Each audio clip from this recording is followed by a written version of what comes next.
안녕하세요. 김성길 목사와 함께하는 예수님 이야기 제4단원의 106회 시간이 되겠습니다.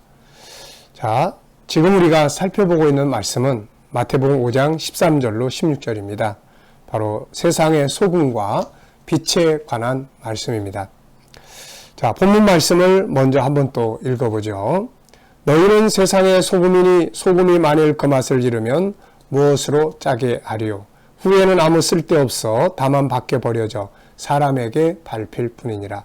너희는 세상의 빛이라. 산 위에 있는 동네가 숨겨지지 못할 것이요 사람이 등불을 켜서 말 아래에 두지 아니하고 등경 위에 두나니 이러므로 집안 모든 사람에게 비치느니라. 이같이 너희 빛이 사람 앞에 비치게 하여 그들로 너희 착한 행실을 보고 하늘에 계신 너희 아버지께 영광을 돌리게 하라. 아멘입니다. 자, 이 시간에는 소금과 빛의 모델, 이제 6번째로 다니엘을 소개하려고 합니다. 다니엘. 자, 그는 왕족이었죠. 그럼에도 불구하고 나라가 바벨론의 전쟁에 지니까 전쟁 포로가 돼서 바벨론으로 잡혀갑니다. 바벨론으로 전쟁 볼모가 돼서 잡혀갔는데요.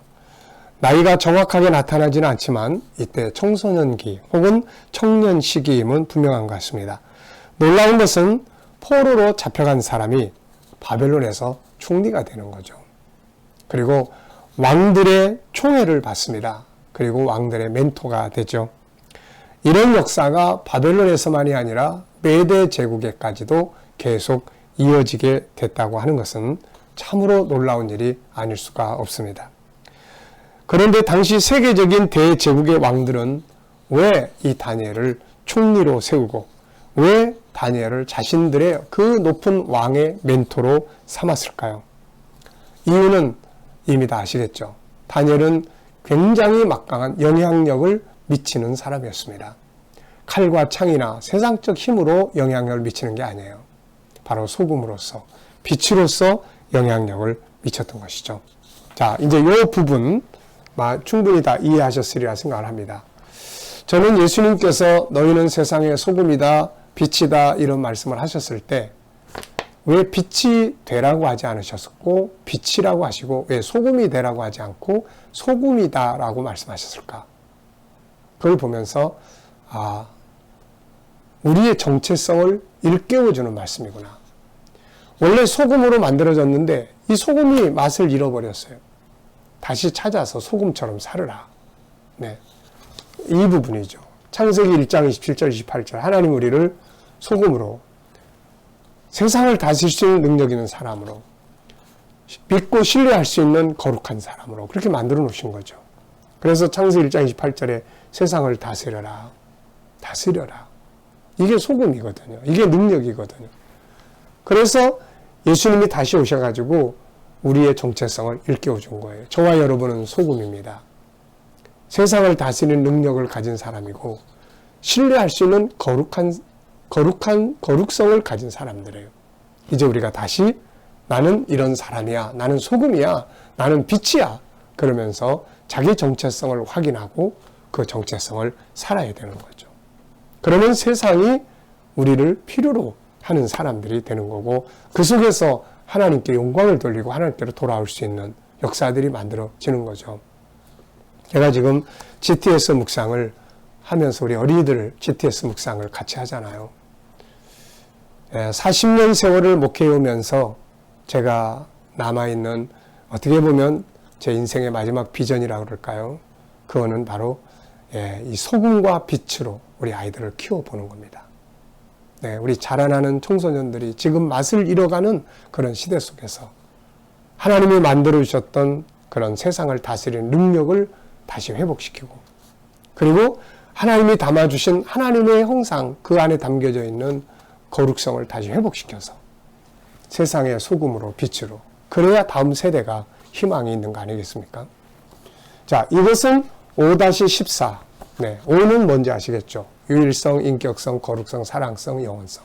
14는 뭔지 아시겠죠? 그 안에 있는 이제 사용하는 기능들이에요. 이 기능이 살아서 움직여야 세상을 다스릴 수가 있어요.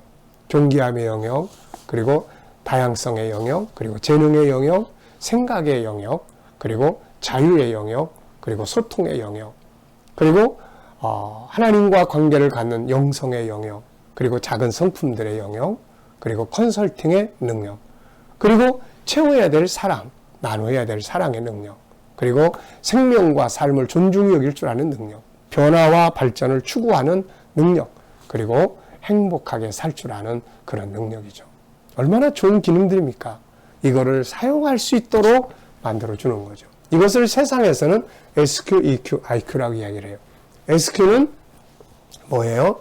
하나님과의 관계. 이걸 통해서 자기 정체성을 명확하게 알고 자기의 나아갈 올바른 가치를 바르게 아는 거죠. 그리고 위기 극복의 능력, 공익적인 가치를 생각할 줄 아는 거, 행복할 줄 아는 거예요.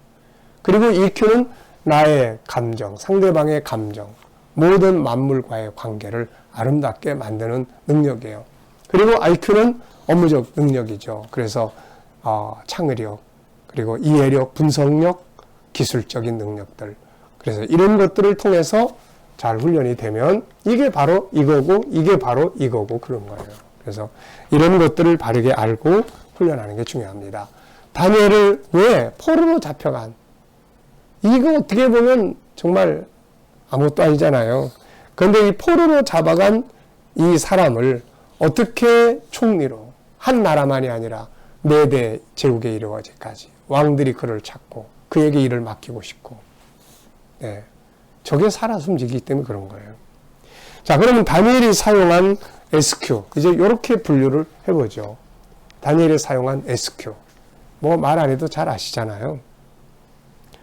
하나님과의 관계를 분명하게 가지고 살았던 사람, 하나님과의 관계를 지키기 위해서 목숨 바쳤던, 자기 정체성이 분명했던 사람, 정체성에 맞는 삶의 가치를 확실하게 가져서 바벨론의 유혹을 뿌리치고 뜻을 정하고 살았던 사람의 모습입니다.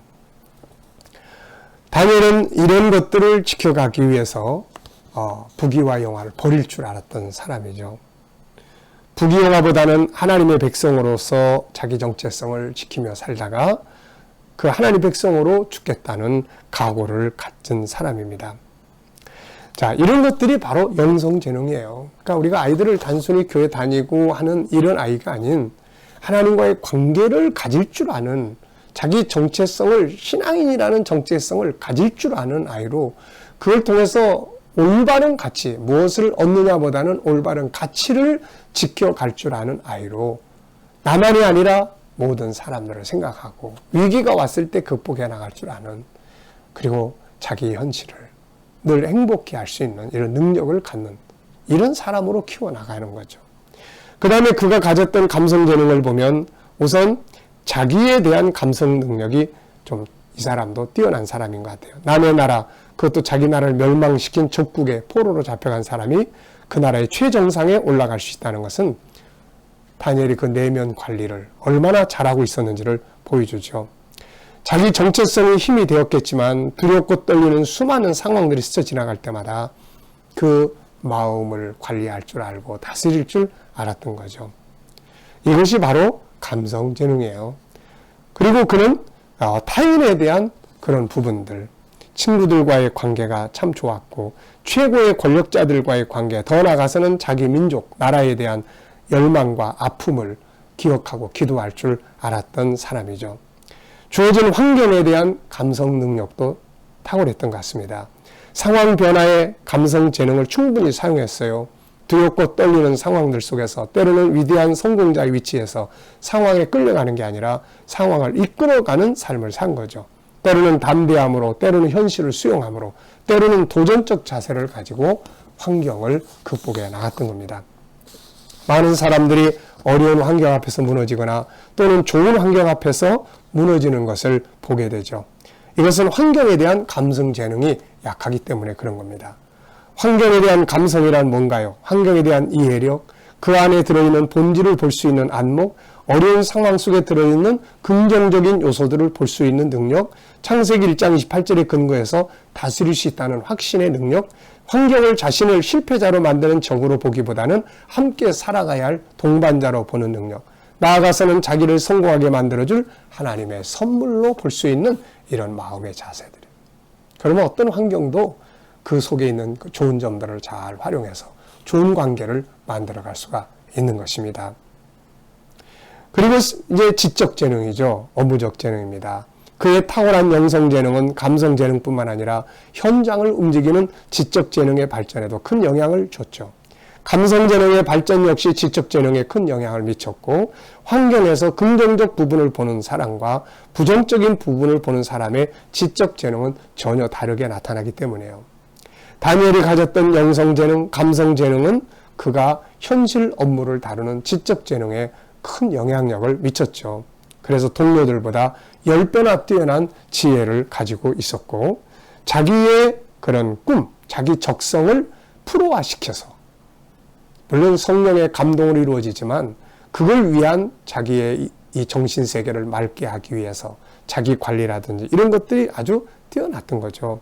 계시와 영감이 있었고 탁월한 업무 처리 능력이 있었고 무엇보다도 어떤 일에 대한 호기심과 질문이라든지 성실하고 진실하고 부지런하고 신속하게 처리할 줄 아는 능력, 국가적 난제에 대해서 해결해 나갈 수 있는, 그걸 풀어낼 수 있는 영감, 창의력, 비전, 시대의 흐름을 이해하는 미래까지 쫙 꿰뚫어 보는 이런 안목을 가진 사람을 누가 싫어하겠습니까, 이게.